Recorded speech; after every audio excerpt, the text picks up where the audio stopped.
육형제 중 이회영은 독립운동에 자신의 일생을 걸며 정말 불꽃 같은 삶을 살죠.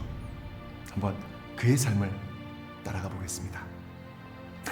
1913년 독립운동 자금이 부족해지니까 이회영의 동료들의 만류에도 불구하고 직접 자금을 구하기 위해 식민지가 된 조국으로 돌아갑니다. 이회영은 이 서울에서 독립운동 자금을 모으고요, 고종 황제를 해외로 망명시킬 계획을 세우죠. 근데 1919년 고종이 갑작스럽게 승하하면서 계획은 수포로 돌아갑니다. 그러나 그는 낙담하지 않고요, 또 다른 길을 찾습니다. 3.1운동 이후 그는 이 상하이로 가서 임시정부 조직에 참여했고요, 이후 여러 사상을 접하면서 독립운동을 위한 사상적 기반을 찾기 위해 노력합니다. 그러던 중 아나키즘 사상에 관심을 갖게 됩니다. 우리나라에서는 아나키즘을 무정부주의로 인식하고 있지만요, 사실 아나키즘은 자유연합주의로 생각할 수 있죠. 그들은요, 그 누구도 지배하거나 지배당하지 않으면서 모든 사람이 자유로운 세상을 만드는 것, 그것을 목표로 합니다. 50대 중반의 나이에 이회영은 아나키스트가 됩니다.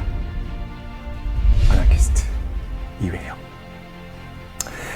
이회영은요, 거처를 옮기면서 1931년 행동단체인 흑색 공포단을 설립합니다. 의열 투쟁단체였죠.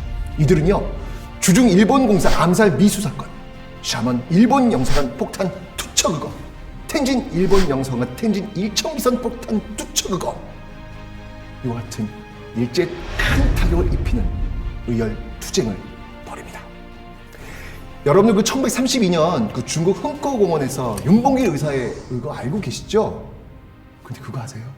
같은 날 같은 장소에 흑색 공포단 단원인 백정기 역시 그곳에서 폭탄을 투척하려고 했어요. 백정기가 이 행사장 입장을 기다리고 있는 사이에 한인 애국단원이었던 윤봉길이 먼저 폭탄을 딱 투척한 거예요. 너무 감동적이지 않나요? 서로 이야기한 것도 아닙니다. 그냥 같은 마음으로 같은 장소에서 같은 행동을 하기 위해 모였던 그들의 모습, 그냥 감동인 것 같아요. 어쨌건 이 흥꺼공원 의거로요, 이 상하이에서 활동이 어려워지니까 이회영은 만주로 갔죠. 이 만주로 가서 와해되다시피 한 이 독립운동 조직을 살리고 이를 통해 일제 요인과 기관을 처단 폭파시키기 위해서였습니다. 다른 동지들이 만주는 너무 위험합니다, 가시면 안 됩니다 라고 이렇게 만류할 때 이회영이 다음과 같이 이야기합니다. 세상에 인간으로 태어나서 누구나 자기가 바라는 목적이 있네. 그 목적을 달성한다면 그보다 더한 행복은 없을 것이네.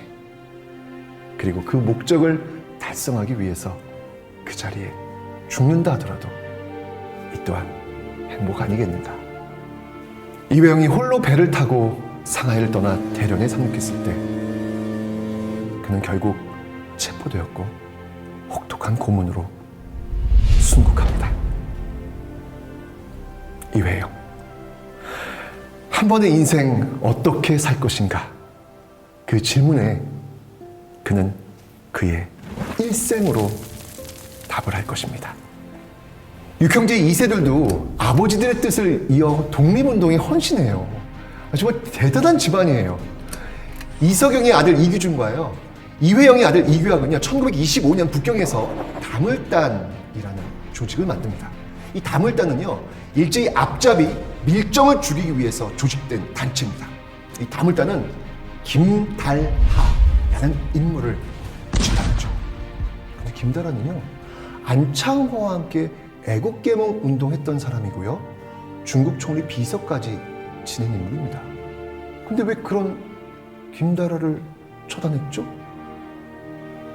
놀랍게도 김달하는 일제의 일정이었던 것입니다. 이 김달하 처단 사건으로 이 이회영 일가는 큰 어려움을 겪게 되죠. 이회영의 딸 이규숙이 1년간 투옥생을 했고요, 아들 이규학은 도피 과정에서 두 딸을 병으로 잃습니다. 이회영의 다른 형제들은 또 어떻게 되었을까요? 맏형 이건영은요, 선산을 돌보기 위해 조국으로 돌아와 일제의 감시 속에서 살다가 1940년에 눈을 감습니다. 전 재산을 처분해서 독립운동에 바친 둘째 이석영은요, 두 아들을 모두 잃고 홀로 남아 1934년 상하이에서 굶어 죽다시피 세상을 떠납니다. 셋째 이철영 또한 1925년 병사합니다. 막내 이호영은 독립운동을 하던 중 북경에서 가족 전체가 실종돼요. 육형제 중 오직 다섯째 이시영만이 해방을 맞이해 대한민국 초대 부통령을 지냈을 뿐입니다. 일제강점기, 친일, 그 시대는 다 그랬다, 이런 말 함부로 하지 않았으면 합니다. 그 시대 다 그렇게 살지 않았던 샛별처럼 빛나는 분들의 삶을 모욕하는 것이기 때문입니다.